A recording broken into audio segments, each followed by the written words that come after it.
Assalamualaikum warahmatullahi wabarakatuh.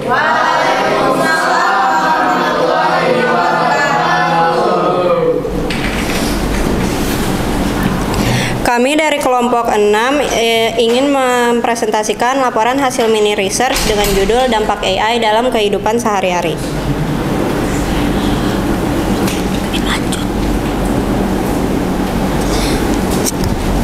Dalam presentasi ini, kami akan menyampaikan 8 poin. Poin pertama adalah membuka wawasan, 2. Tujuan penelitian, 3.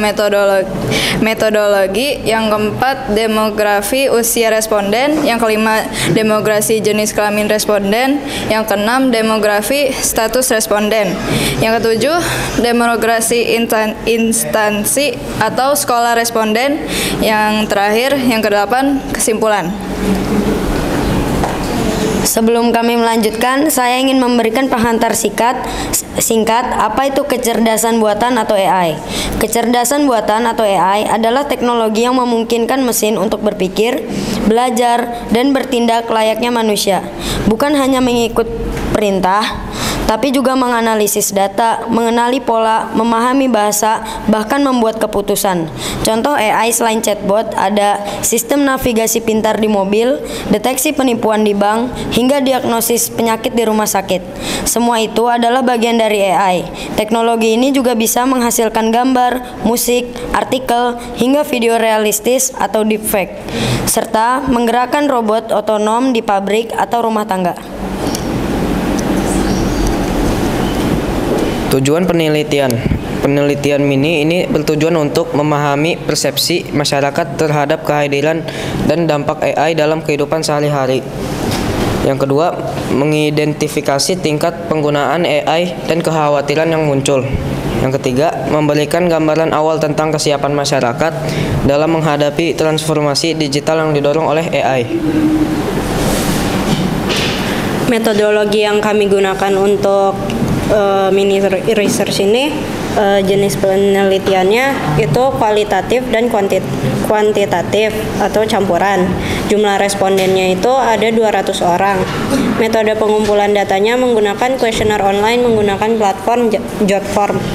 Sampel masyarakat umum dengan berbagai latar belakang usia, gender, dan status. Pelajar, pekerja, ibu rumah tangga, pensiunan, dan lain-lain. Analisis data deskriptif berbasis persentase dan kutipan langsung dari respons terbuka. Hasil riset berikut adalah usia para responden kami.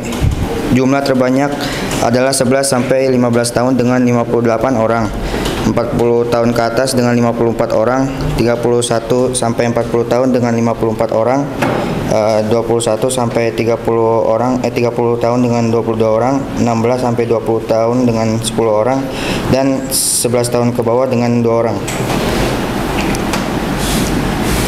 Jenis kelamin. Berikut ini adalah jenis kelamin responden.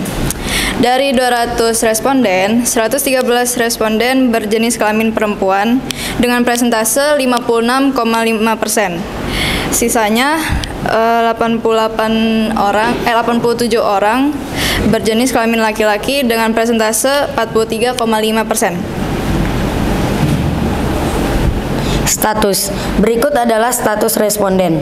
Pekerja dengan jumlah 97 orang atau persentase 48,5%, pelajar sebanyak 70 orang, ibu rumah tangga sebanyak 21 orang, atau lainnya.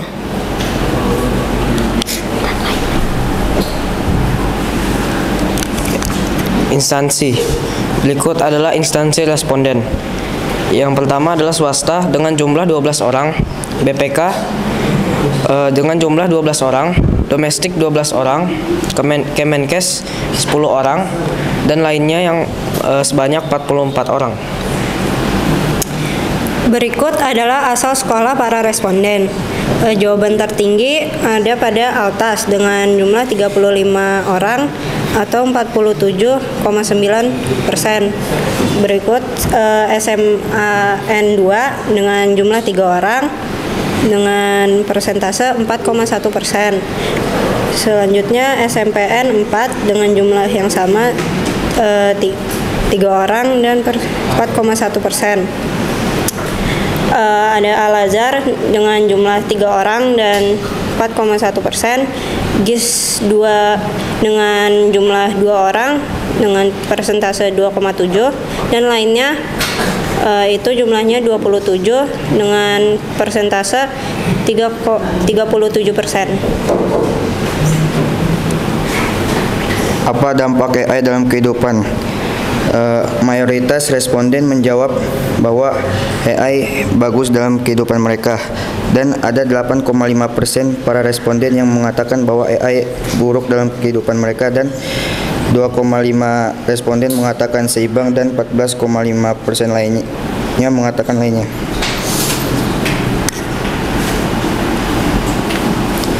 Seberapa sering Anda menggunakan AI? Dari 200 responden, 101 responden menjawab sering dengan presentase 60,1%. Dan 90 responden menjawab jarang dengan presentase 36,6%. Dan sisanya 9 responden menjawab tidak pernah menggunakan AI berpresentase 3,6%. Jawaban terbanyak yaitu dari 8 dari skala 1 sampai 10.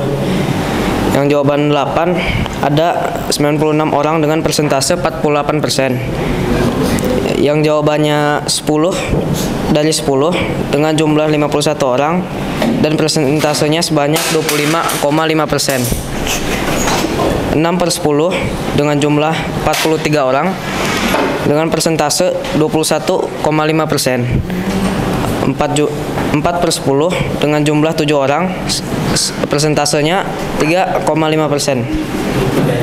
Dan yang terakhir 1/10 dengan jumlah 3 orang, persentasenya 1,5%. Saat diberi pertanyaan, seberapa besar kekhawatiran responden terhadap potensi penyalahgunaan AI dalam skala 1 sampai 10, rata-rata responden menjawab 7,73 dari 10. Pendapat pribadi Anda soal dampak AI dalam kehidupan. Karena banyak sekali jawaban yang berbeda, kita memberikan 4 contoh jawaban responden. Yang pertama ada sangat membantu dan dapat meningkatkan kreativitas. Kedua, dampak AI tergantung dari penerapannya. 3, bisa memberi dampak positif dan juga negatif. 4, cukup membantu dalam berbagai hal tapi harus digunakan dengan bijak.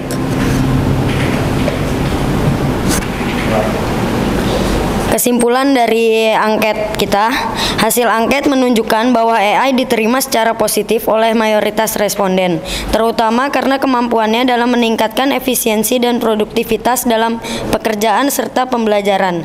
Meskipun demikian, ada kekhawatiran yang signifikan tentang potensi penyalahgunaan AI, yang mencerminkan kesadaran masyarakat akan risiko yang mungkin timbul jika teknologi ini tidak digunakan dengan bijak. Responden juga menekankan pentingnya penggunaan AI yang bertanggung jawab dan bijaksana, dengan menekankan bahwa AI harus menjadi alat pendukung yang memerlukan pemikiran kritis dan verifikasi terhadap output yang dihasilkan. Secara umum, masyarakat siap menerima AI sebagai bagian dari kehidupan sehari-hari, asalkan ada regulasi dan etika yang jelas untuk memastikan bahwa teknologi ini memberikan dampak positif dan mengurangi risiko yang mungkin terjadi. Sekian dari kami. Wassalamualaikum warahmatullahi wabarakatuh.